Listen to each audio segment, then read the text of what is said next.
It's hard to believe I've been living in this 2016 Chevy Express for almost a full 5 years now, so I just want to take a minute to go over the interior build and how it's all been holding up. If you're new to the channel, I bought this van back in December 2020. I built it out myself in Home Depot parking lots while living in it through the Canadian winter. It was not an easy task. So it probably took me about 2 months to build the basic interior layout, but then years and years and years to fully dial it in and add upgrades as I wanted. The wood stove was something that came in a bit later, but definitely one of my most favorite things to add in this van. Most recently, my last upgrade was back in the spring. I moved the 18.9 liter water jug into the back with electric pump and a faucet above the kitchen counter, which has been a nice upgrade. I kept the original 10 liter jug in the back, so I have almost 30 liters of water storage in here, which has been adequate. I wouldn't want any less, but I can see how having an additional 10 or 20 liters would be nice. One thing that definitely hasn't been enough capacity is this 49 liter truck fridge. Even for one person, this thing is always crammed right to the brim. It has a freezer in the top quarter, which I like having. Right now it's filled with huckleberries and ice cream, but the included latch that came with it wasn't very good. The door was always flinging open while I was driving, throwing food all over my van, so I eventually had to add this manual latch on it, which does work good so long as I remember to close it. It's actually kind of embarrassing to open this thing. One thing to note is that the freezer ices up and loses volume, so usually like every 2 months or so I have to unplug the fridge and let it melt out, which is kind of a chore. It's pretty well known information online that the MaxxFan Deluxe is not a good quality product, and I've had all the usual problems that people talk about online. The control panel burnt out on me within a month of owning it, so I just switched to one of these manual control knobs here that I actually really do prefer using anyway.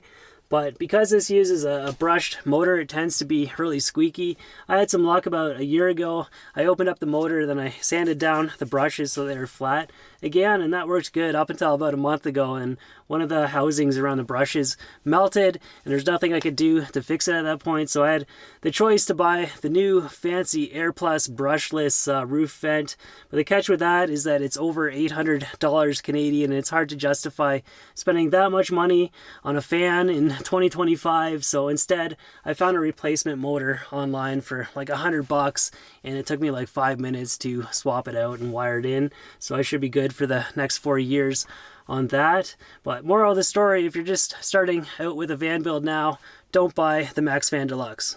So I built all these drawers with standard metal sliders that I got from Home Depot, meant for being in a house, not meant for being in a van that's rattling down back roads all the time. So all these sliders are officially broken at this point, and I just have to jam these drawers shut and hope that they close.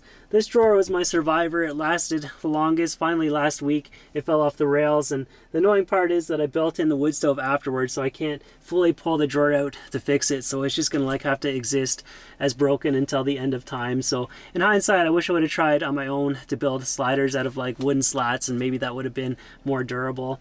And these mattress covers, they generally last about 10 months until they're covered in holes and grease splotches from cooking right here. And because they're custom one-off sizes, I have to reach out to a company in Calgary. They have to make new covers by hand and ship it out to me, so it can be kind of expensive. So I can see how having like a regular size mattress inside your build and just being able to walk into Walmart and buy new covers as needed would be preferable.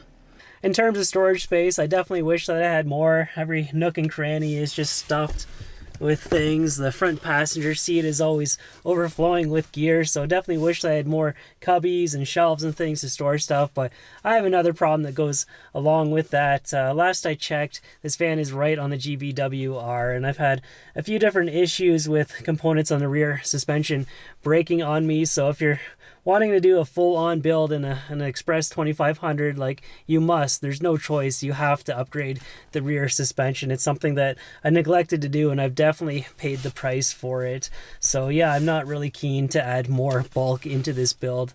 I didn't insulate this, which does save some weight, and I have no regrets about not insulating it. I find that I'm perfectly fine down to -10 Celsius. Like, if you're gonna do -15, -20 Celsius full time, then you definitely should insulate. But for me, like, when it's below -10, like, Rocco can't be outside anyways, so I just sooner drive somewhere that it's warmer.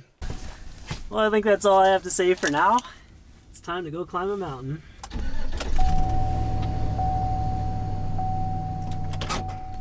And away we go. We're attempting to climb the west face of Mount Farnham today. The king of the Purcells, the highest mountain in this range, weighing in at over 11,000 feet. Going solo with Rocco. Mackenzie wanted to join. She was excited for this one. But it's September 25th.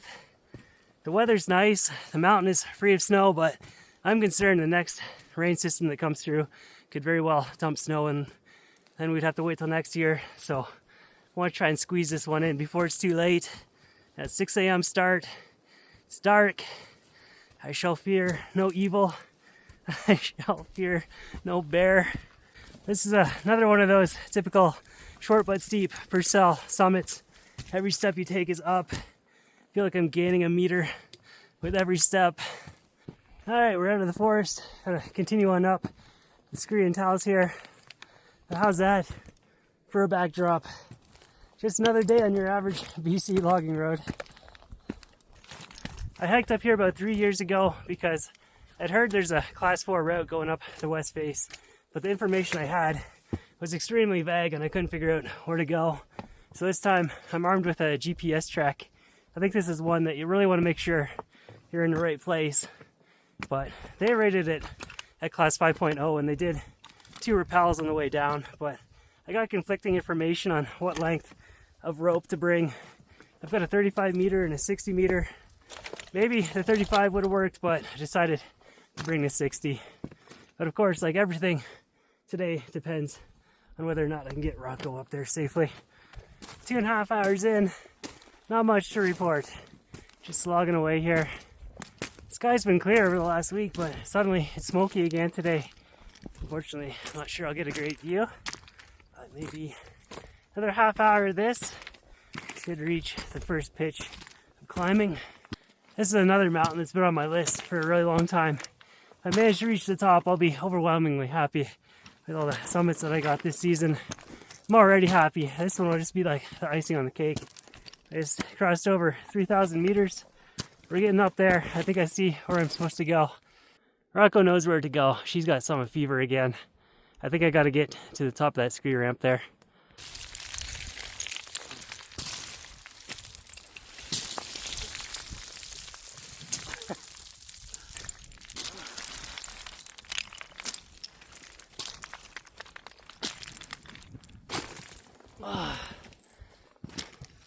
Solid rock, thank goodness.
Well, there's the rappel anchor.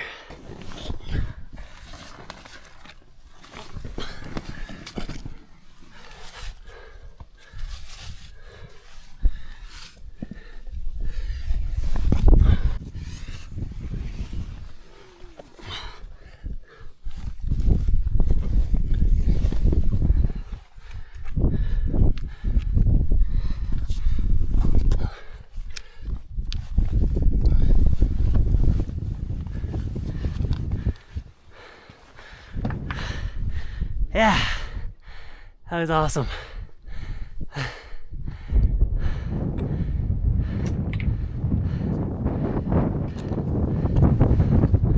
Get a rappel anchor ready to go.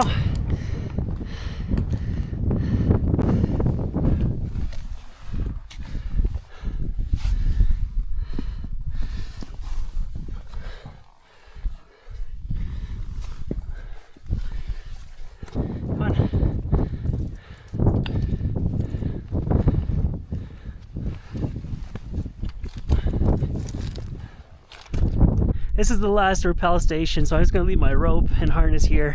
I don't think I need this stuff beyond this point. I also left my helmet back there. There might be some slight rockfall hazard right now, but I'm almost to the upper ridge line where it'll be clear. That felt good. Felt safe having Rocco with me on that.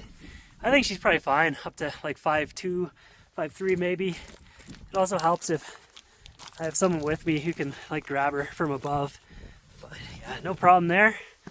And it'll be easy to rappel down with her in my jacket. It's looking like it could be super windy up on the summit today. Not sure I'm gonna be able to talk once I get up there, but so close. I can't believe that I've made it this far, that I'm here.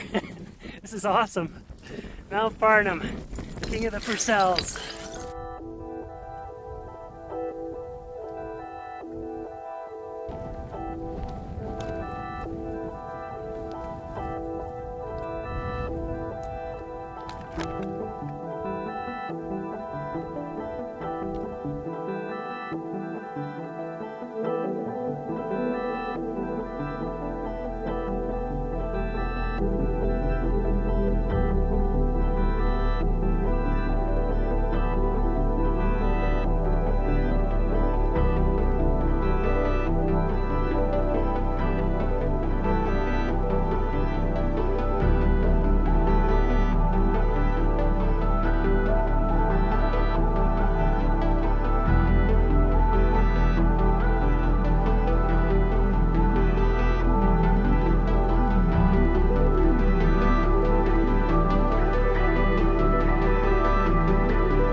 And we're back down from all that. Rocco did very good today. I'm glad she got to experience all that. So it's 3 o'clock now. Just got to retrace my steps back to the van and get some dinner. Alright, so tonight we're going to make some huckleberry pizza. I got to start out by making the sauce. So I've frozen huckleberries here. Add about a cup into the pot. Splash of maple syrup. Some garlic. Chili powder, about a half cup of apple cider vinegar, and about a half cup of ketchup. And now we need to simmer this until it reduces.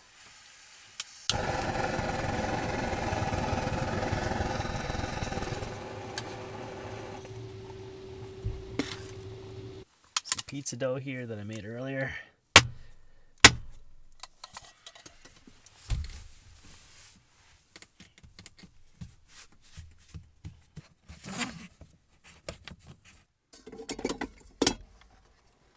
So we'll air fry this at 350 for 10 minutes.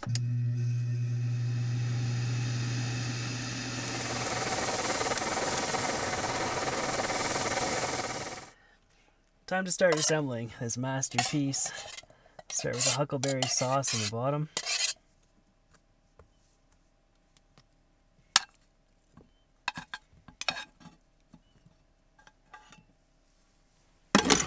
We'll do some goat cheese, spinach,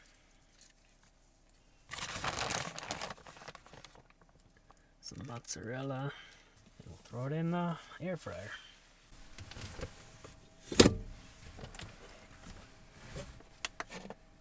Air crisp, 350, another 5 minutes or so.